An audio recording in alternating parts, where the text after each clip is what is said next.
కొన్ని ఆశ్చర్యకరమైన అప్డేట్స్ అన్నీ కూడా వస్తున్నాయి. ఎందుకంటే ప్రణీత్ రావుని విచారించిన తర్వాత అనేక అంశాలు వెలుగులోకి వస్తూ ఉన్నాయి.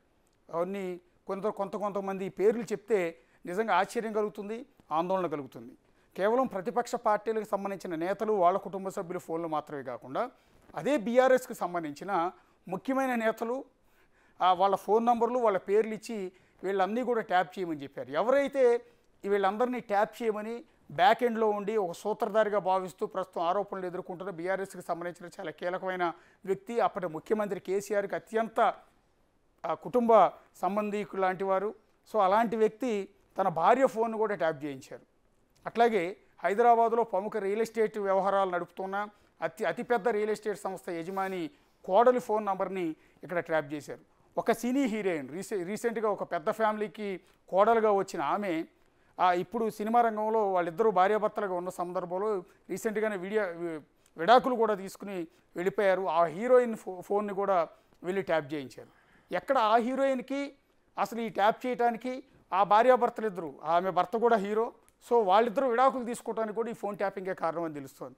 ఇట్లా చెప్పుకుంటూ పోతే అనేక సంచలనమైన విషయాలు ఫోన్ ట్యాపింగ్లో మనకు వెలుగులోకి వస్తున్నాయి. సో మనం ఇందాక నేను నగేష్ డిస్కస్ చేస్తున్నాం, ఎవరెవరు ఈ కేసులో ఉన్నారు, ప్రస్తుతం ఆరోపణలు ఎవరెవరు ఎదుర్కొంటూ ఉన్నారు, ఎవరు A1, ఈ కేసులో A1గా ఉన్న రిటైర్డ్ అధికారి ప్రభాకర్ రావు గురించి మనం డిస్కస్ చేసాం. నెక్స్ట్ రెండో క్యాండిడేట్ A2గా ఉన్న ప్రణీత్ రావు గురించి మనం ఇక్కడ డిస్కస్ చేద్దాం. ప్రణీత్ రావుని ఈ కేసులో మొట్టమొదట అరెస్ట్ చేసింది కూడా ప్రణీత్ రావుని. సిరిసిల్లలో అరెస్ట్ చేసి ఆయన హైదరాబాద్కు తరలించి ఆ తర్వాత కస్టడీకి కూడా తీసుకుని ఆయన విచారిస్తున్నారు. ఒకసారి ప్రభాకర్ రావు గురించి డిస్కషన్ అయిపోయింది. Next A2.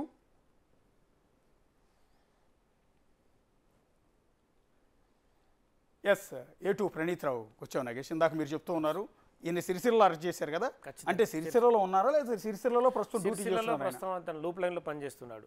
జిల్లా హెడ్ క్వార్టర్కి సంబంధించి ఒక పోస్ట్లో తను నియమించారు. SIBలో DSP పాత్ర ఏదైతే ముగిసిన తర్వాత తను అక్కడికి, అంటే తన ఏదైతే ఆపరేషన్ ఉందో ప్రభాకర్ ఉన్నంతసేపు ఎలక్షన్లు ముగిసేదాకా ఆపరేషన్ ప్రణీత్ రావు నిర్వహించాడు. తదుపరి గుట్టు చప్పుడు కాకుండా వాళ్ళు అక్కడికి ట్రాన్స్ఫర్ చేశారు, అక్కడే ఉన్నాడు. ఈ క్రమంలోనే తెలంగాణ రాష్ట్రం మళ్ళీ కాంగ్రెస్ ప్రభుత్వం ఏర్పడిన తర్వాత SIB చీఫ్గా శివేందర్ రెడ్డి వచ్చారు. తదుపరి కొన్ని వాళ్ళకి ఇన్పుట్స్ ఉన్నాయి. ఇన్పుట్స్ ప్రకారం ఫోన్ ట్యాపింగ్ జరిగిందనేది వాళ్ళకు చాలా విషయాలు జనరల్గా వస్తూనే ఉంటాయి పోలీస్ అధికారులకు. వాళ్ళ ఫోన్లు కూడా ట్యాప్ అయినాయి కాబట్టి ఆ కోణంలో దర్యాప్తు చేశారు. ఆ క్రమంలో ప్రణీత్ రావు అనే వ్యక్తి కింగ్ పిన్గా అందులో బయటపడ్డాడు. కింగ్ పిన్ మీన్స్ ప్రణీత్ రావు చాలా టెక్నికల్గా ఇప్పుడు ఈ డివైస్ తెప్పించడంలో రవిపాల్ని పెట్టడంలో కావచ్చు, ప్రభాకర్ రావుకి బ్యాక్ ఎండ్ నుండి వీళ్ళ ఫోన్ ట్యాప్ చేద్దాం, వీళ్ళ చేద్దాం, సినీ ప్రముఖులది, పారిశ్రామికవేత్తలు చేద్దామన్న యాంగిల్లో ప్రణీత్ రావు వ్యవహరించాడు. ప్రణీత్ రావుకి ఎంత పెద్ద అధికారులైనా లెక్కనే లేదు, తనకి ఎవరినైనా కూడా వాళ్ళని కేర్లెస్గా ప్రవర్తించాడు. ఎందుకంటే తనకు ప్రభుత్వం అండ ఉంది కాబట్టి ఆ క్రమంలోనే ఒక వార్ రూమ్ని SIBలను ఏర్పాటు చేశాడు. ఇక ప్రతిపక్ష నేత ఇండ్ల దగ్గర మనం చెప్పుకున్నట్టుగా వెహికల్స్ని ప్రైవేట్ వ్యక్తుల ద్వారా కూడా ట్యాపింగ్ చేశాడు. సో ప్రణీత్ రావు ఇందులో సూత్రధారి. ప్రణీత్ రావు చెప్పినట్టుగా ప్రస్తుతం భుజంగరావు, తిరుపతన్న ఇద్దరిని అదుపులోకి తీసుకున్న పరిస్థితి.